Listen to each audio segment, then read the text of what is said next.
कुछ बंधुओं ने आपने कहा कि उन्होंने चुनाव आयोग को लेकर कुछ ऐसी मिथ्याएं फैलाई है। तो देखिए, कांग्रेस और कांग्रेस के लोगों का हमेशा कहा करता हूं, ये चार लोगों की सिमट के एक पार्टी रह गई है इन्हीं हरकतों से। मम्मी बेटा और जीजी जिया जी, चार लोग इस पार्टी के मुख्य सदस्य हैं। और इन चार लोगों की पार्टी की स्थिति आपको पता है। ताजा ही अभी रिजल्ट महाराष्ट्र में आया है, बिहार का आया है। ये इस प्रकार की मिथ्याएं फैलाकर देश और प्रदेश में ये चाहते हैं कि लोगों के हृदय में जगह बना लेंगे। देवतुल्य जनता के हृदय में जगह बनाने के लिए काम करना पड़ता है। आपके पास कोई विषय है तो मुद्दों की लड़ाई लड़िए। सदन में आप आते नहीं, सदन में आकर आप किसी विषय पर चर्चा करते नहीं, और सदन के बाहर फिर आप व्यर्थ के गमछे हिलाते रहते हैं, जिन गमछों से कुछ होना जाना नहीं है। जब मोदी जी ने गमछा हिलाया अभी बिहार में प्रचंड बहुमत के साथ सरकार बनी है। आपकी गमछों का भी कोई असर है नहीं।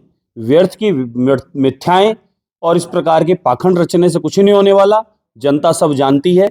आप कह रहे हैं कि एसआईआर के मामले में, एसआईआर चुनाव आयोग करता है। सर, चुनाव आयोग जो है, निर्वाचन आयोग, वो पूर्णतः मुक्त है। आप लोग इस प्रकार के अनवल बयान देकर और ऐसी संस्थाओं पर भी आप उंगली उठाते हैं।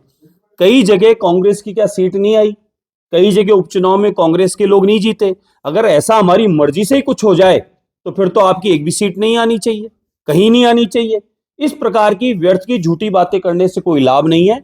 हम लोग बात करते हैं इस प्रदेश में लगातार 2 वर्ष में 5 साल बनाम 2 साल, 5 साल पिछले सरकार कांग्रेस की होटलों में रहकर अपना मौज मस्ती की है और कोरोना में लोग मरते गए हैं। उसका सारा पाप आपको लगा है। और यहाँ की देवतुल्य जनता ने, राजस्थान ने हमें आशीर्वाद दिया है। आदरणीय प्रधानमंत्री नरेंद्र मोदी जी के नेतृत्व में डबल इंजन की सरकार चौओर विकास कर रही है। और उस विकास के नाम पर 5 साल बनाम 2 वर्ष, इस 2 वर्ष के कार्यकाल में आप लोगों के पास में एक भी मुद्दा नहीं है। कोई एक भ्रष्टाचार हुआ हो तो बता दें, आप कहीं किसी प्रकार की कोई कमी हो बता दो। राजस्थान सरकार आदरणीय मुख्यमंत्री भजनलाल शर्मा साहब के नेतृत्व में माफिया राज समाप्त हो गया है। बड़ी बड़ी मछली और मगरमच्छ पकड़ में आ गए हैं और प्रतिदिन प्रदेश में लॉ एंड ऑर्डर के माध्यम से, सुरक्षा की दृष्टि से और यहाँ की प्रदेश की जनता की हितार्थ हम लोगों का ऐतिहासिक काम चल रहा है। विकास के साथ साथ प्रदेश में सबको सुरक्षा मुहैया करने का जिम्मेदारी भी हमारी है। अब आप देख लें कहां पर कहां घटना हो रही है, कहां कोई पत्थरबाज आ रहे हैं, कहां कोई लड़ाई झगड़े किसी प्रकार के। ये कांग्रेस का काम था तुष्टिकरण की राजनीति करना। हमारे लिए हिंदू मुस्लिम ये सब परिवार हैं और इस प्रदेश के रहने वाला प्रत्येक नागरिक, वो हमारी जिम्मेदारी है। और राज्य सरकार की, केंद्र सरकार की योजनाओं का लाभ प्रत्येक घर तक, प्रत्येक व्यक्ति तक पहुंचाना, ये हमारा उद्देश्य और संकल्प है। वो राम हो कि रहीम हो, उसकी सेवा करना हमारी जिम्मेदारी है। हम लोग किसी प्रकार का कोई भेदभाव बिना काम करते हैं। आप लोग व्यर्थ के झूठे आरोप लगाते हैं। आपके पास में अगर कोई पेपर है, कोई ऑथेंटिक बात है तो आप रखिए सामने, लेकिन हमारे पास है। आप लोगों ने चुनाव आयोग पे आरोप लगा दिया।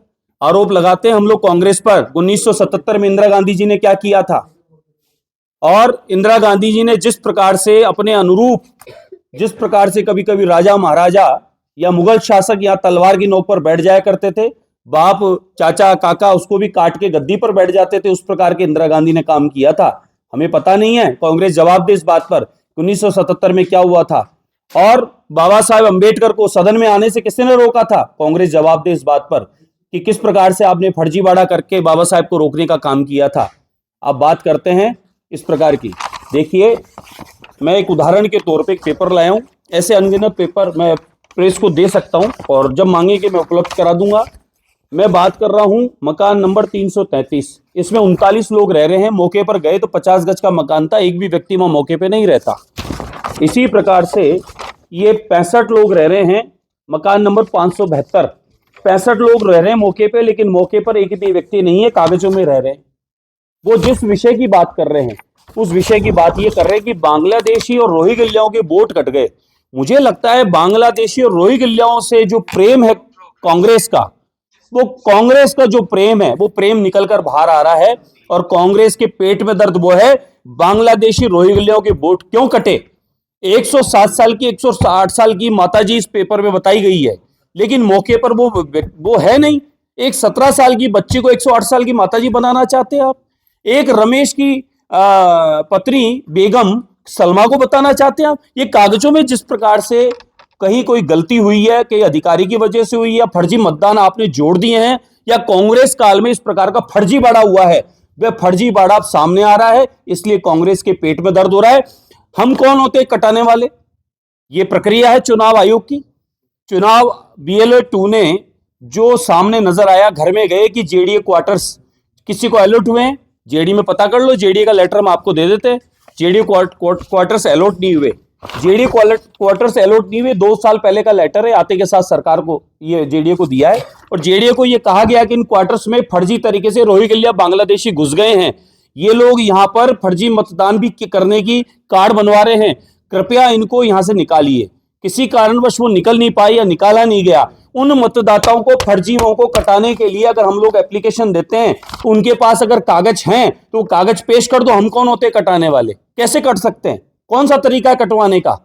फर्जी मतदान जो कर रहे हैं, जिनके कागज यहाँ के नहीं है, जो बाहर से आए हुए हैं, फर्जी तरीके से अगर गलती से बनवा लिए हैं और इस प्रदेश के लोगों का हक और अधिकार खा रहे हैं, और प्रदेश की योजनाओं का लाभ गलत जगह कोई ले रहा है और गलत गतिविधियों में कहीं वो शामिल हो जाता है, प्रदेश के किसी ऐसे कार्य में शामिल हो जाता है जिससे प्रदेश को नुकसान हो सकता है, उसमें वो कोई भी हो सकता है, वो बाहर का मतदाता है। एक मतदाता 3 जगह मतदान दे रहा है, हमने निकाला है, 3 जगह मतदान दे रहा है, वो मैं हूं या कोई और हो, उसका कोई अधिकार नहीं। एक जगह मतदान देना, उसको वहीं देगा जहां मतदान देता, वहीं नाम जुड़ना चाहिए उसका।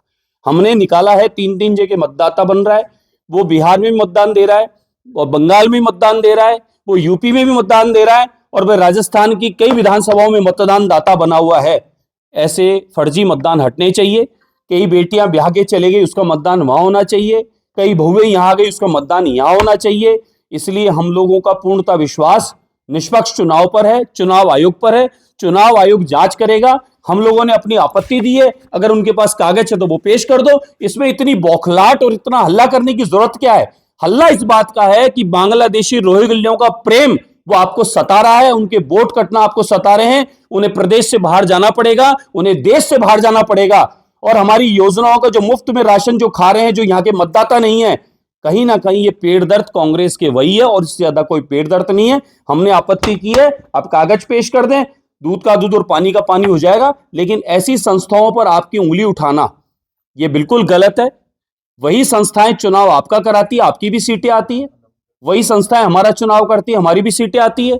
हमारे काम के दम पर आती है, लोगों के हृदय में जगह बनाई है, सेवा की है। और प्रधानमंत्री नरेंद्र मोदी जी का काम इस देश में और दुनिया में बोल रहा है, विकास देश का और प्रदेश का बोल रहा है। और आदरणीय मुख्यमंत्री भजनलाल शर्मा साहब के नेतृत्व में ऐतिहासिक 2 वर्ष में काम हुआ है, और आप उसकी बराबरी नहीं कर पा रहे। उपचुनाव में ऐतिहासिक जीत हमारी हुई है, इसकी बराबरी आप नहीं कर पा रहे। कहीं ना कहीं पेट दर्द आपके ये हो रहा है, इस वजह से आपने एक झूठा पाखंड रचा है। आपके पास में अगर ऑथेंटिक बात हो, हमारी तरह कागज पेश कर दें, और फर्जी मतदाता हटाने में आप हमारा सहयोग करें, तब तो मानेंगे। और फर्जी मतदाता को यहां रखना चाहते हैं, इसका मतलब बांग्लादेश और रोहिंग्याओं से आप प्रेम करते हैं, और इस देश में बाहरी लोगों को आप समर्थन करते हैं। इसका अर्थ यही निकलता है, इससे ज्यादा कुछ नहीं।